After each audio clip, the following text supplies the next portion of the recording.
මුලතිව් මුදා නුගත් ප්‍රදේශවල සිට තවත් සිවිල් වැසියෝ 60 දෙනෙක් ආරක්ෂිත ප්‍රදේශවලට පැමිණෙති. LTT ත්‍රස්තවාදීන්ගේ තාඩන පීඩන ඉවසිය නොහැකිව පැමිණි මෙම පිරිසට පිරිමි පුද්ගලයන් 24 දෙනෙක් හා කාන්තාවෝ 36 දෙනෙක් ඇතුළත් වෙති. නැදුණුකරණි ප්‍රදේශයට කිලෝමීටර් 4ක් ඊසාන දෙසින් පිහිටි තන්දුවන් ප්‍රදේශයට මුලතිව් මාන්කුලම් A34 මාර්ගයේ කොටසක බලයක් පත් කර ගැනීමට 59 වන සේනාංකී රණවිරුව සමත් වෙති. මේ පිළිබඳ වන්නි සටන් පෙරමුණේ සිට සුජිත් විතානපතිරණ ගෙනෙන වාර්තාවට දැන් අපි යමු වෙමු.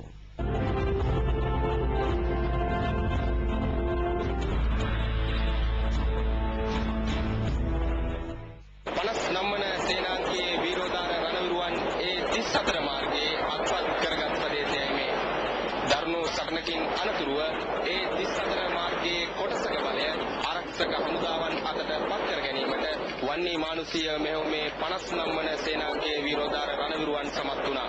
මාන්කුලම් සිට මුලතිව් දක්වා ඒ 34 මාර්ගය වැටි ඇත්තේ. විශේෂයෙන් ඕලුමඩු ඔඩ්ඩු සුඩාන් මුල්‍යාවේලි ඒ 34 මාර්ගයට යාබදව පිහිටා තිබෙන්නේ.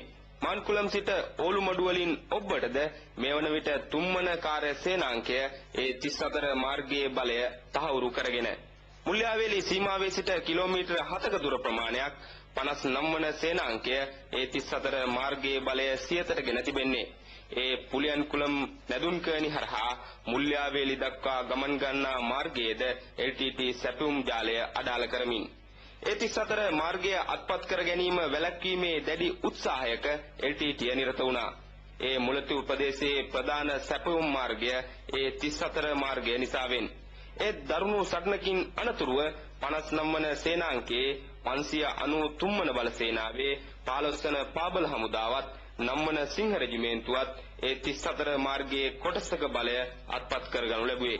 විශේෂයෙන් වසර ගණනක් නඩත්තු නොකළ ඒ 34 මාර්ගය මේ වන විට පවතින්නේ දැඩි අබලන් තත්ත්වයක.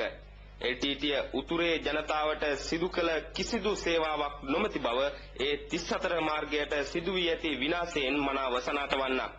මන්ද මෙම මාර්ගය නඩත්තු කිරීමටවත් LTT අවධානයක් යොමු කොට නැහැ. එහෙත් සමස්ත ජනතාවගේ ජාතික සම්පත් ත්‍රස්තවාදය නිසාවෙන් විනාශයට යන ආකාරය ඒ 34 මාර්ගයට සිදු වී ඇති විනාශයෙන් මනාව සනාථ වන කරුණක්. ඒ 34 මාර්ගයට යාබදව අක්කර ගණනක රජයේ තේක්ක වගාවක් පවතිනවා. එම තේක්ක වගාවටද LTT සිදු කොට ඇති විනාශයයි මේ ඔබ දකින්නේ. ත්‍රස්ත බංකර් සියල්ල සකස් කොට තිබෙන්නේ තේක්ක වගාවෙන් කපාගත් දැව වලින්.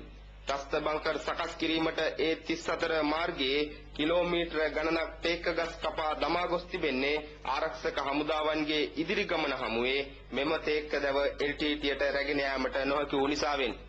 මෙවන් විනාශයන්ද ඒ 34 මාර්ගයේ ආරක්ෂක හමුදාවන් අතට පත්වීමෙන් වැළකී යනවා.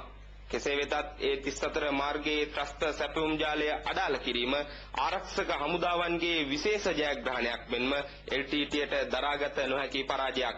ඒ නිසාම මෙවන විටත් මෙම ප්‍රදේශය ආශ්‍රිතව දිනය පුරාම දරුණු සටන් හටගෙනෙනවා. මේ ආකාරයෙන් LTT සංවිධානයේ ඒ 34 මාර්ගයේ සැපුම් කටයුතු අඩාල කරමින් ඒ 34 මාර්ගය සම්බන්ධ කරගනිමින් සිදුවුණු ත්‍රස්ත මෙහෙයුම් වලට බාධා පමුණුමින් තවදුරටත් 59 වන සේනාංගයේ වීරෝදාර රණවිරුවන් ඉදිරියට ගමන් කරමින් සිටින්නේ LTT බලකොටුවක්ව පවතින මුලතිව් ප්‍රදේශයට ඉතා සීමිත දුරකින් තම මෙහෙයුම් දියත් කරමින්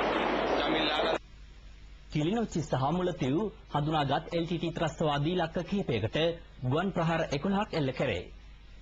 ප්‍රහාර වලින් මුලතිව් මුහුදු කොටි ප්‍රහාරක බෝට්ටු 4ක් විනාශ කළ බව ගුවන් හමුදා මාධ්‍ය ප්‍රකාශක වින් කමාන්ඩර් ජනක නායකකාර මහතා පවසයි. අද දවසේ උදෑසන සිටම ප්‍රහාරක යානා වලින් හඳුනාගත් ඉලක්කවලට ප්‍රහාර එල්ල කිරීම අඛණ්ඩව සිදු වුණා. ඉරණමඩු වලට උතුරින් හා නැගෙනහිරින් තියෙන LTT ඉදිරි ආරක්ෂක ස්ථානවලට MiG-27 කෆීර් F7 උයි Mi-24 යානා වලින් 57 වන සේනාංකයට සහාය පිණිස ප්‍රහාරයන් 6ක් එල්ල කෙරුණා. මීට අමතරව මුලතිව් වලට උතුරින් මෝදු වෙරළේ සූක්ෂම විදියට ගස්කොළ අතු ආදිය දාලා උඩට පේන්නේ නැති වෙන විදියට ආවරණය කරලා තිබුණු මෝදු කොටි විශාල ප්‍රමාණයේ ප්‍රහාරක බෝට්ටු 4ක් අද ප්‍රහාර 4කින් විනාශ කරන්න ජෙට් නියමුවන් විශේෂයෙන් ක්‍රියාත්මක වුණා.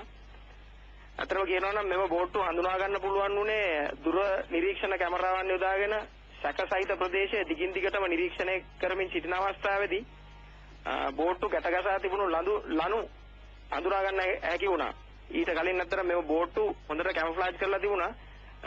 විශේෂයෙන්ම උඩට මේවා පෙරුණේ වෙරළ ළඟ තියෙන කඩලාන සහිත කුඩා දූපත් වගේ. දවසේ අතරම ගුවන් ප්‍රහාරයන් ඉතාමත් සාර්ථක බවත් මූදු කොටින්ගේ බලය විශාල ප්‍රමාණයෙන් අඩු කිරීමේ හැකියාවක් අපිට ලැබුණු බවත් කියන්න පුළුවන්.